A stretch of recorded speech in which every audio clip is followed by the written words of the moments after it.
Se tem uma coisa que Hollywood insiste em provar é que, se existe um jogo bom, existe 90% de chance de alguém transformar ele num filme horrível. Hoje a gente vai mergulhar no submundo das adaptações mais bizarras já feitas.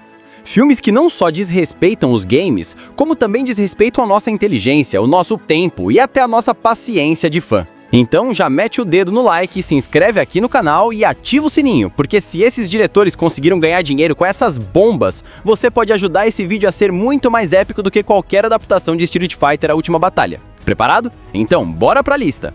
E a nossa lista já começa com uma pérola do cinema trash, Blood Rain.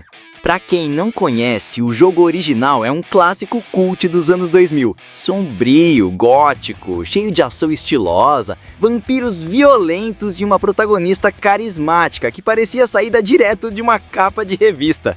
Ou seja, tinha tudo pra virar um baita filme de ação e fantasia. Mas aí colocaram Uwe Boll na direção. E quando Uwe Boll assume comando, você já sabe, o desastre vem do pacote, com garantia de insatisfação eterna. No jogo, Rain é uma vampira caçadora de nazistas.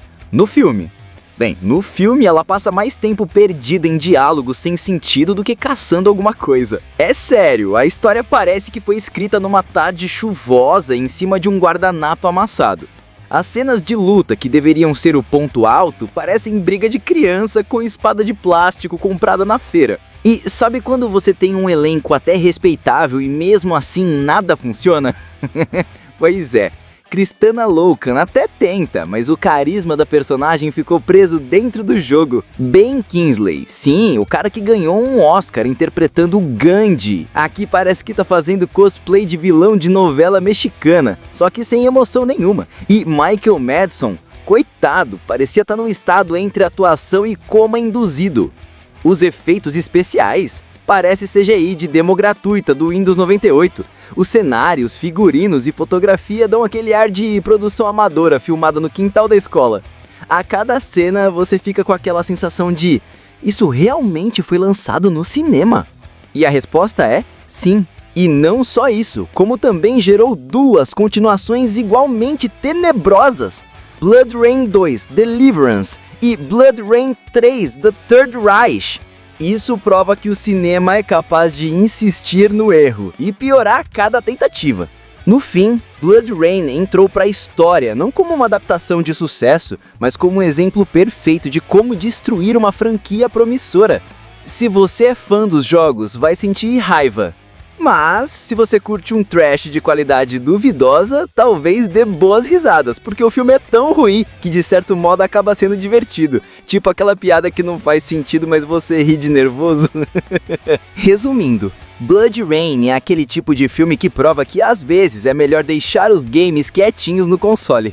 É verdade. Agora é hora de falar de outra tentativa fracassada de transformar um clássico dos games em filme: Doom, A Porta do Inferno. Se você jogou Doom, sobretudo o Doom 3 lançado em 2004, sabe que o jogo é uma experiência frenética de ação e terror em primeira pessoa, onde o protagonista enfrenta demônios vindos diretamente do inferno, e com trilha sonora que te deixa hipnotizado e armado até os dentes. O filme, porém, decidiu pegar outro caminho. Nada de inferno, nada de demônios. Agora tudo é culpa de experimentos genéticos em DNA marciano. Sim, o inferno virou a ficção científica genérica. Parabéns, Hollywood! Você conseguiu transformar terror demoníaco em aula de biologia. O visual lembra Doom 3. Corredores escuros, militares armados e aquela sensação de estou preso numa base em Marte. Mas é só aparência. O clima, a mitologia e a essência infernal do jogo foram praticamente descartados. É como se você trocasse pizza por pão integral. A forma até lembra, mas o sabor... Ai, ninguém aguenta. A única luz no fim do túnel é uma cena em primeira pessoa, inspirada diretamente no jogo. Essa sim foi legal, e ainda dá pra sentir o clima de Doom, mas dura poucos minutos antes de você voltar para corredores escuros e diálogos sem sal. E olha, Dwayne Johnson e Karl Urban até tentam salvar o filme com presença e carisma, mas não há músculo capaz de levantar um roteiro que mais parece uma mistura de Resident Evil com Aliens. só que sem a identidade própria de nenhum dos dois. O pacing é lento, as cenas de ação demoraram a começar, e os personagens são tão rasos que você consegue ver o fundo do cenário através deles. Os diálogos, fracos. O terror, fragmentado. Resumindo, se você esperava hordas de demônios, sangue e motosserras, vai se sentir traído. O resultado, 18% de aprovação no Rotten Tomatoes, média de 5.2 em IMDb, e bilheteria que não pagou nem o café da produção. Custou 60 milhões e arrecadou 58. Ou seja, flop total. Mesmo assim, para fãs de curiosidades trash ou quem gosta de rir com adaptações ruins, Doom tem seus pequenos momentos. Os efeitos visuais da base marciana até funcionam, e a cena em primeira pessoa é divertida, mas são gotas em um oceano de mediocridade. Resumindo, Doom, A Porta do Inferno, é a prova de que nem sempre traduzir o jogo de sucesso para o cinema dá certo. Se você quer sentir a adrenalina do Doom clássico, melhor ligar o console e esquecer que esse filme existe, porque aqui o inferno real é a sala de edição que deixou essa história chegar às telonas. E chegamos a uma joia, ou melhor, a um diamante bruto transformado em pedra de tropeço. Super Mario Bros., o filme de 1993. O jogo?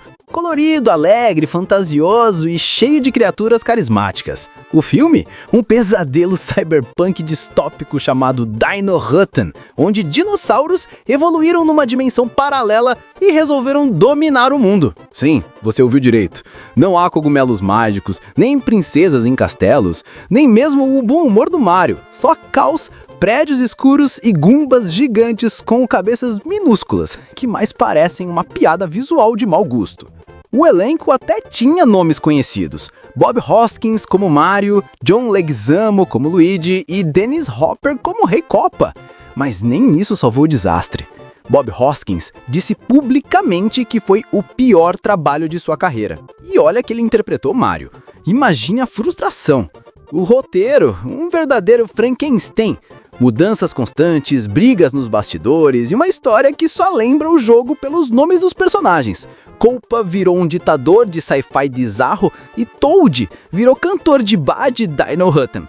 Agora, se você esquecer que é um filme do Mario, dá pra reconhecer que Dino Hutton tem visual interessante. Quase um Blade Runner alternativo, com um toque steampunk. Então, como filme independente e estranho, até que é curioso. Mas como adaptação, um fiasco absoluto.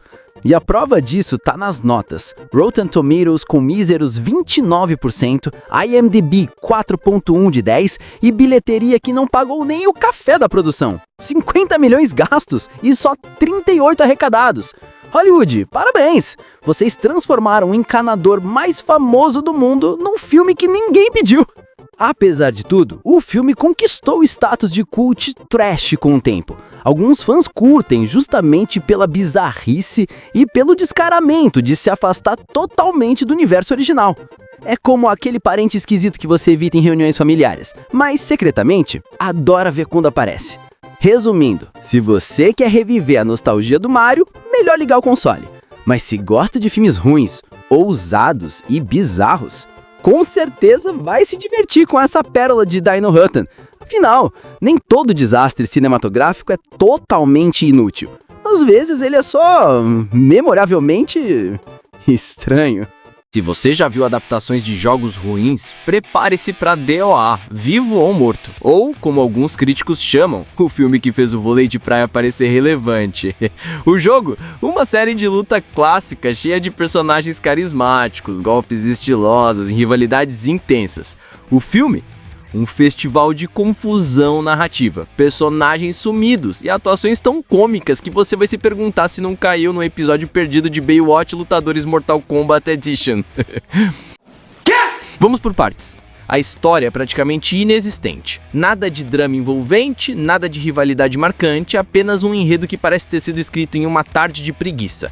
Os personagens do jogo, muitos sumiram. Os que sobraram, bem, atuam como se estivesse improvisando. Mas calma, o filme tenta compensar com ação, E de fato as cenas de luta são até legais, bem coreografadas, cheias de piruetas e o pancadaria.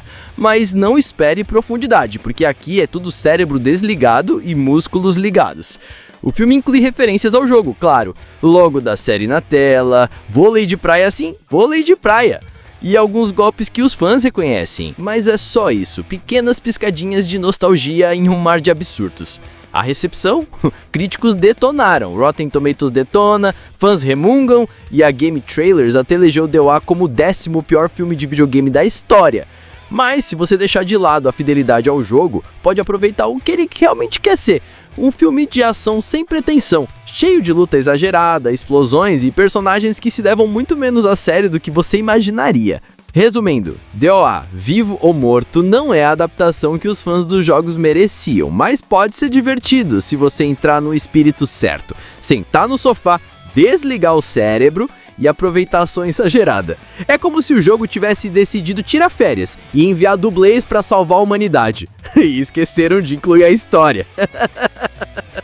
Se você achava que já tinha visto adaptações ruins de jogos, prepare-se para Alone in the Dark. O filme que conseguiu transformar o avô do Survival Horror em um passeio de tiro genérico com o CGI preguiçoso. O jogo, um clássico sombrio com um terror Lovecraftiano, investigação, puzzles e uma atmosfera opressora. O filme é mais parecido com o Resident Evil genérico com orçamento de brigadeiro, cheio de monstros de CGI mal feitos e conspirações que ninguém entende. O enredo é um verdadeiro Frankenstein. Ciência, arqueologia, dimensões paralelas, uma agência secreta chamada Bureau 713, todo jogado no liquidificador sem coesão. É tão confuso que você vai passar metade do filme pensando, o que está acontecendo? E a outra metade se perguntando, esse monstro era importante mesmo? E os personagens, sem carisma, os diálogos, forçados. Christian Slater até tenta salvar o filme, mas tá preso a falas que parecem ter saído de roteiro de filme B barato, sem a graça que você espera de um trash divertido. E claro, a produção e o CGI. Bom, se você gosta de monstros que parecem recortes de papel mal animados, vai adorar. Porque a cada cena você se pergunta, isso é um monstro ou uma decoração de loja de fantasias? A direção do Uwe Boll é outra assinatura de desastre. Ele foca em tiroteios mal coreografados e ignora completamente a atmosfera sombria e investigativa que fez os jogos serem cult. Resultado? 1% no Rotten Tomatoes, 2,4% no IMDb, 9 em 100 no Metacritic e várias indicações ao Golden Raspberry Awards, o Oscar dos piores filmes. Se isso não tá no fundo do poço, eu não sei o que é. Resumindo, Alone in the Dark 2005 não é só uma péssima adaptação do jogo.